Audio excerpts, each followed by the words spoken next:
Welcome back to the shop, everybody. Today we're going to be talking about torque wrenches and the proper way to use them, as well as 9 different separate ways that I've identified that people use them erroneously.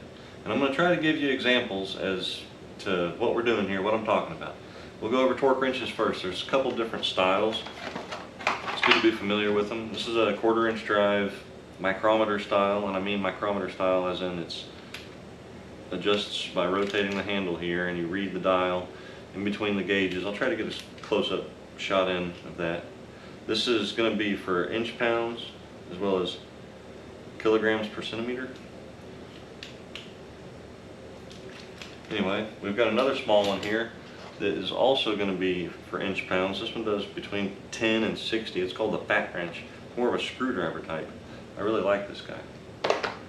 Next we've got beam style, split beam style torque wrenches, which I prefer. I also have the 3/8 and the 1/2 inch drive and the micrometer style. These are from Harbor Freight, believe it or not. They've been pretty reliable. But these are precision instruments. My split beams are precision instruments. They actually make the torque wrenches that most people brand and rebrand and sell on the tool trucks. So just buy them direct from Precision. That was the case when I turned a wrench years ago, and it's probably still the case today. They were the best. Anyway, these you can actually leave adjusted. One important thing about micrometer style torque wrenches is that there's a big spring inside that you're adjusting the spring tension on when you screw the handle in and out. And you cannot leave these adjusted. That wears the spring out.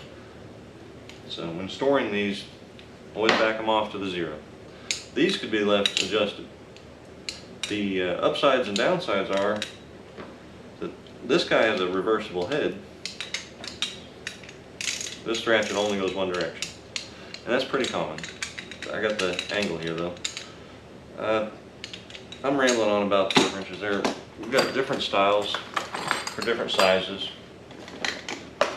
The big one goes 200 to 800 foot-pounds. It's 3/4 drive. You have to put it together, which I won't do. 3/8 drive is going to go from 20 to 100. And the 1/2 inch drive is from about 40 to 250. And I like the split beam style because adjustments are quick and you've got a actual readout here that tells you what you're on. Very precise adjustments. They stay locked, they stay repeatable. You can have a couple of them if you have a head or something that you're doing that has a light pass and then a heavy pass. You can just get this guy out for the light pass, this guy out for the heavy pass, and you can do the same build over and over and it'd be repeatable. Let me get started on how people use them wrong and how to use the torque wrench right. I'll give you an example first off. Alright, so first thing I'm going to do is show you what I've got here. It's just going to tighten up on this T-slot. I'm going to torque this bolt properly. We're going to do the job right first. I'll show you a good example of how to torque a bolt properly. You tighten the wrench until it clicks, and then you stop. And if you want to check that you've done it, you can back off and you can re-click it, but never continue to push. That's the first way that people use a torque wrench wrong. Now, I won't do that to mine, but essentially what I'm talking about is they hear the click, but then they keep going, they keep pushing. They either twist the bolt a little more, just give it that extra oomph. Whatever it is that they're doing after the wrench clicks, that's wrong. You click, it's set to torque, you're done, you go away. It is good to go, if you had a few in a row, to go back over them all and get them all torqued. And let's say that this wasn't just some random bolts I've got for demonstration purposes and it was a head going onto a vehicle. At that point, after you've done the next 2, the gasket may have compressed a bit. That's why they tell you to go back over in 3 passes. So you might notice that, well, that first one on my next pass was a little bit loose. That's the reason for the passes. That's not pushing past the wrench though. So point number 1, don't push after the wrench clicks. That's the first way that people use the wrench wrong. You're working on your car, it says put these at 50 foot-pounds, you come along, you don't do this, but you see somebody at the dealership or you see somebody working on their car and they come along and they go,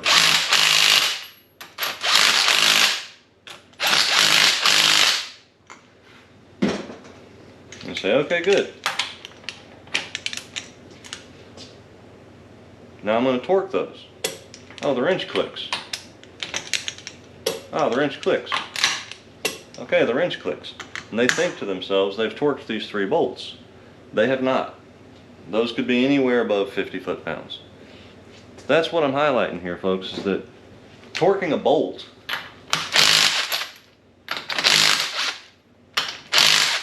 when you're torquing a bolt, it's not a, I'll get it that tight or as tight as you want to up into infinity situation. The reason they're asking you to use a precision instrument is that it matters. And here's where it gets tricky, is that a lot of these people in dealerships are getting paid by the flag hour, or they're under the gun, whatever it is, they're getting pushed, they don't know the importance of it. They don't have to worry about comebacks or whatever, it's an out-of-town car, for whatever reason. A lot of people just don't do this right, and it's real simple to do right. But it may never come back to bite them, but if you're going to do things to the best of your abilities, it's important to learn why they're asking you to do it and what they're asking you to do. So, it's not 2 or 250 foot-pounds, and anything tighter than that is good.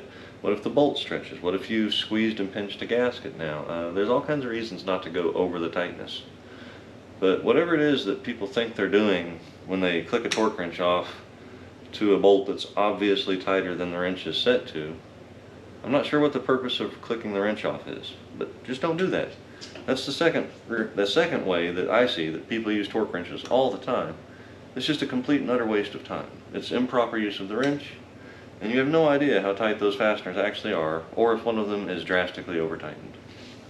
So, moving on, the third way. This is a real simple one.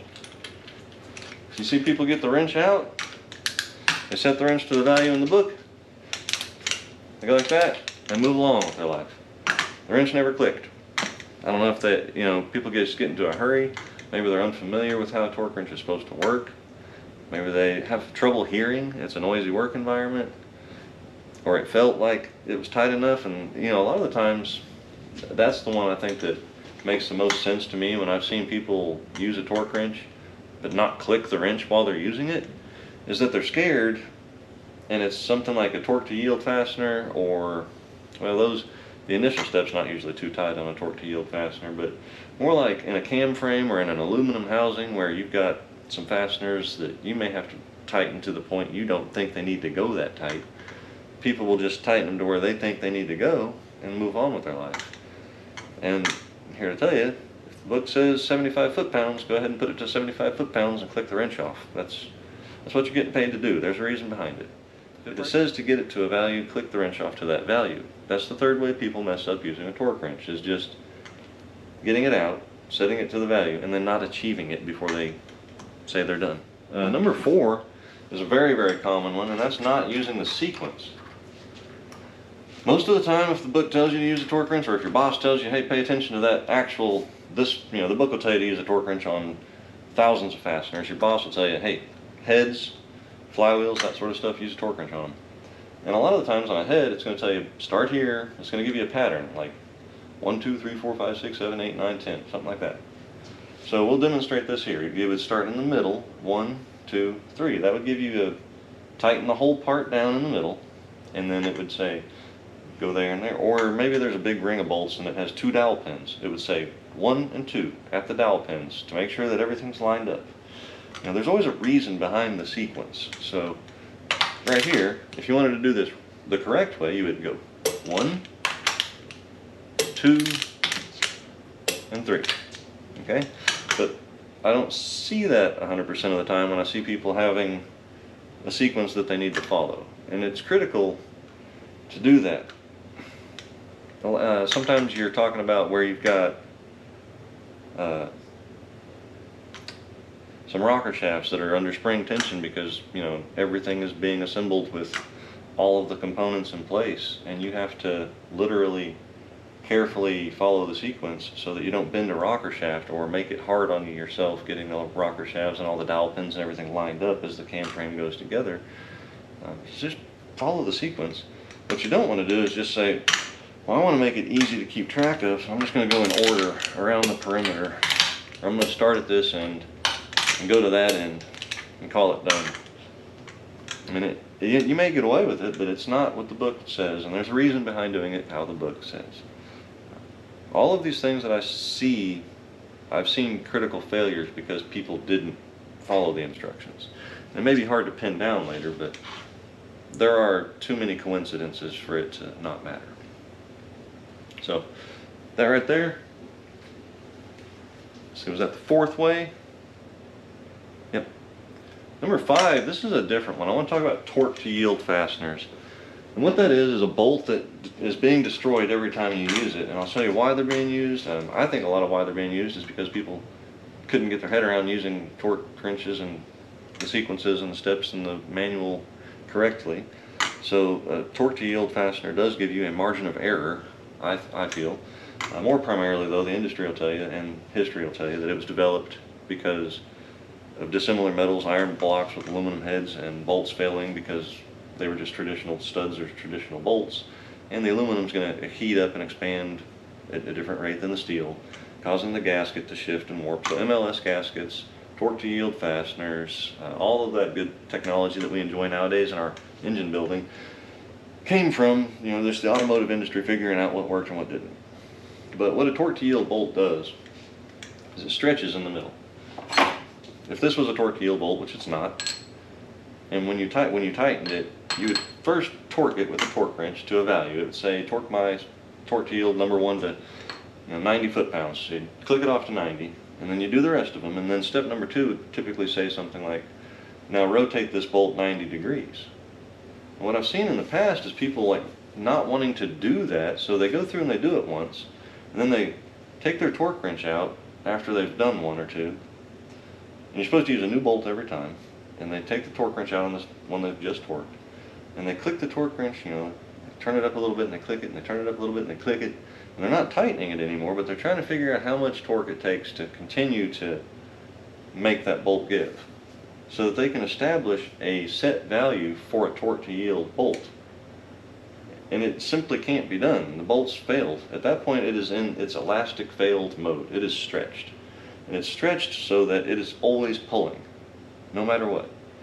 When the head expands and the head contracts and it shifts and it moves and it's making 1,000 horsepower that it shouldn't, it's still going to always be under tension no matter what. And that's what helps keep your head gasket from blowing. So a torque to yield bolt can't have a set value because it's in the middle of failing. You're not going to find a reliable, accurate means of saying, oh well, if you do the torque method by the factory and then they all come out at about 315 foot-pounds, so you just set your wrench to 315 foot-pounds and go along and smash them all out at 315 foot-pounds, and that's just as good as using the factory's method. No, it's not, and you literally spent hours trying to figure that out. Please stop. I have no idea why people would try to do that. It's very, very easy to just follow the factory's method. Torque them all to hand tight, then 15, then 30, then 45, then 90 degrees, then 180 degrees. I don't care if it tells you to do the hokey pokey on the 5th step. That's what you're getting paid to do. So, that's the 5th way people misuse a torque wrench and misuse critical fasteners. Things that you'll see in your career at the dealership or turning a wrench. Number 6 we talked about briefly. I want to go over it again, and I'll try to zoom in the camera a little bit here. Your micrometer style torque wrenches. This scale here is how you're adjusting it, and this is inch-pounds.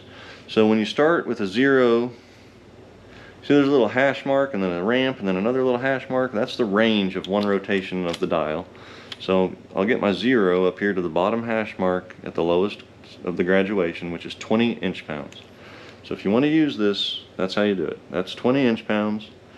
This would be 25, 26, 27, 28, 29, 30. Even though it says 10, it's just 10 after 20, so it's 30. And then when you go on up, it'll go 35, and then 40, and then you're at your next hash marks. And that's what that's doing, is stretching a big spring inside of there, which cams over this lever at the bottom to cause your torque wrench to click. And if you leave this adjusted all the way up here, it gets tighter as you can feel it. That's your lock. But as you tighten this torque wrench up, a micrometer style, with the big spring inside, you actually feel that spring stretching. So you don't want to leave these adjusted.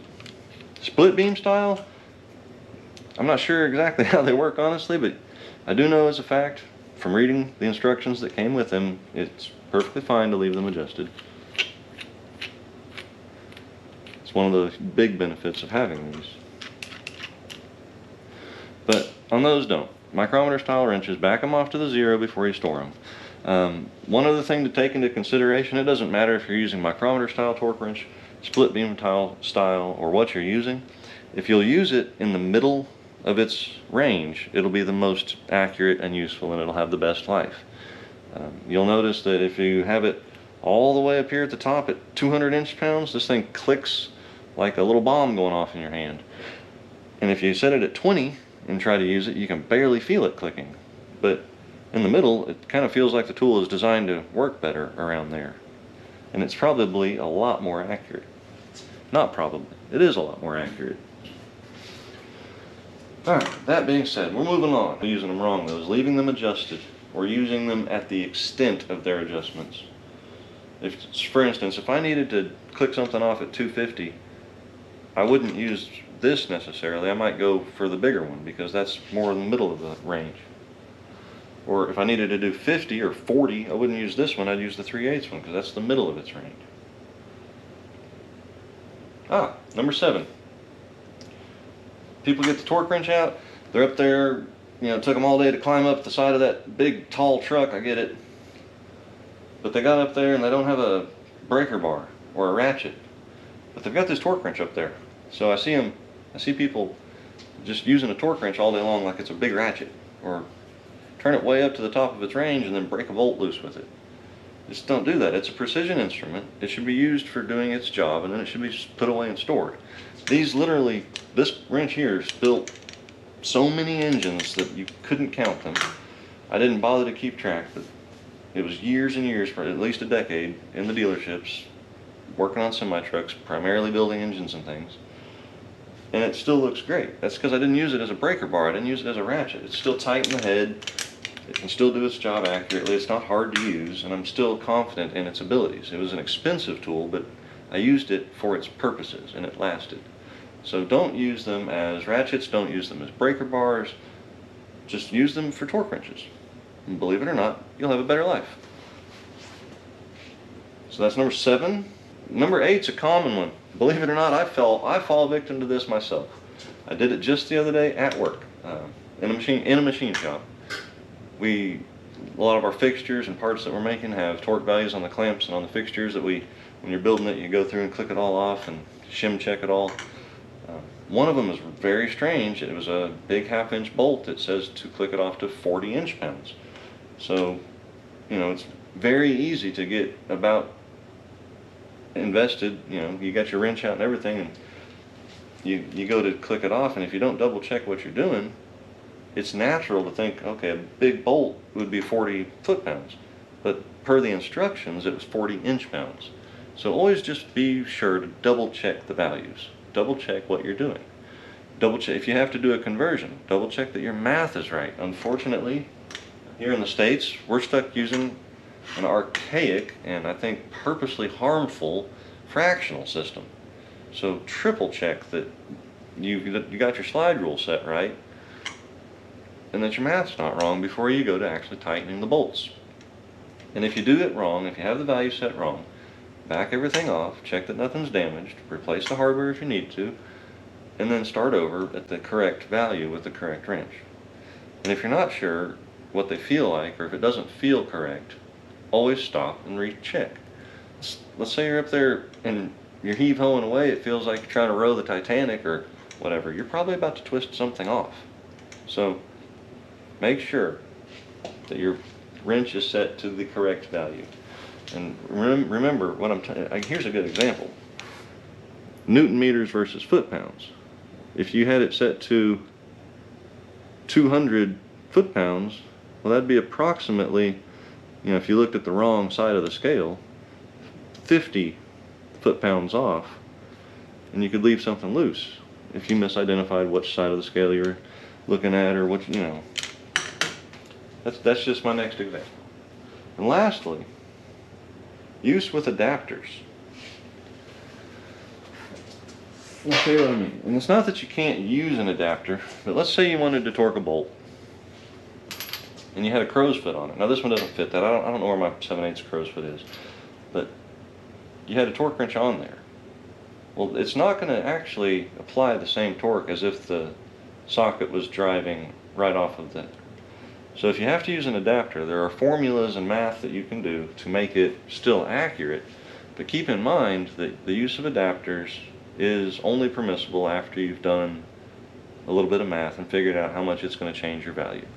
A lot of the times, if there's a situation where you have to use a adapter, what you're going to find is that there's a factory J tool that is going to be called out, and in the instruction manual it's going to tell you use J tool blah blah blah and adjust your torque value to these settings because of this. And somewhere in the factory service manual it's going to tell you exactly how to do it right. So just follow those instructions.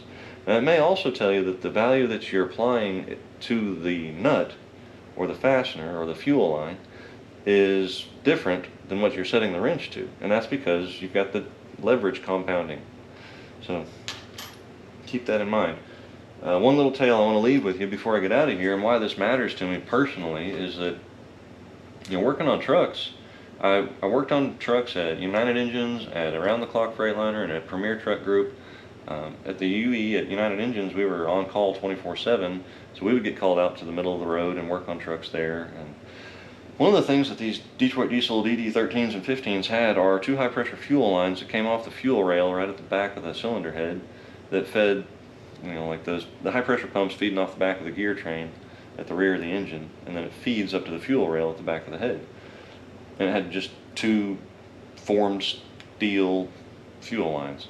And they were super high pressure, and the thing moved super high volumes of fuel when it had to, or if it had a leak, it would by default to try to keep up with the fuel loss and keep the vehicle running. So, long story short, people weren't following the instructions, and the instructions literally just told you, hey, if you have those fuel lines off for any reason, if you disturb them, replace them and follow this procedure. Well, people couldn't do that, and a good amount of the time, if you didn't do that, the fuel lines would crack, and then the fuel pump would go wide open trying to keep up with the leak, not knowing it was a leak somehow, and you'd have a terrible engine fire out of it, burn the truck to the ground. People were getting hurt, a lot of property damage, a lot of trucks just up in smoke on the side of the highway. So I get a call one night, and it got bad enough that at Premier they told us, hey, if we burn one more truck to the ground, I think that we're going to not have insurance anymore, or we're going to have to really start doing some shopping around that we can't afford. So they made us go through, and if we needed to tighten those two fuel rails, the two fuel lines to the fuel rail, I'm sorry, we had to go get our foreman, and the foreman had to bring a camera out, and you had to show that you had the instructions there, you had your torque wrench there, the adapter there. He had to take pictures of you while you did it the right way, and then you marked it with a tamper evident goop, a blue liquid that we'd mix up and smear on the fittings after they'd been torqued on camera there with photographic evidence to show that we did everything by the books, and that if the truck burned down 6 months from then, it wasn't our work, it was somebody else that had disturbed the fuel lines, because you could see that our seal had been broken. So it's kind of a serious topic that we're talking about here, and this is why I'm highlighting this, and I hope people can take from this a small lesson and learn from it. And if you do, just go ahead and please subscribe to the channel, drop me a like, comment below, and if you know of any other ways that we're using torque wrenches long, you know, leave that in the comments below as well. But it was really interesting to see all of that, and to see daily that the procedures just were not ever truly followed, to the point that the use of this tool resulted in a fastener that was set to the value by the book. And as you can see, it's not complicated, but there's at least 9 different ways to screw it up there. So thanks for tuning in, everybody. Hope I didn't ramble too much. Really appreciate all 60 subscribers that we've got so far, and let us know what you're working on at home. We really hope that it's going well, that you're throwing some sparks, torquing some bolts, putting some paint on some stuff. I'm going to make another couple about making a hammer and about how to assemble front end parts pretty soon, so stay tuned. And thanks. I almost forgot. If you stayed tuned, I trailed off earlier, but I was about to tell you the story of why I think personally that torquing things like fuel lines and high pressure fuel rail bolts and things matter to me personally, is that story about while I was on call at United Engines. It was probably 3 o'clock in the morning, and somewhere on some side of some highway 2 hours from here, where there was a truck stranded that wouldn't start and run and was low on fuel, and I get the call out. So I hop in the truck, drive out there, and there's a big red truck with a white van trailer on, 53-foot box trailer on, that is dripping diesel fuel from the entire undercarriage of the truck and the trailer. And the whole side of the highway is drenched in fuel. When he has ejected pretty much his entire load of fuel, you know, that would be somewhere between 300 to 500 gallons or so, I'd guess, up into his engine bay and out the bottom of his engine bay and onto the side of the highway, because one of those fuel lines that I discussed earlier had cracked and failed.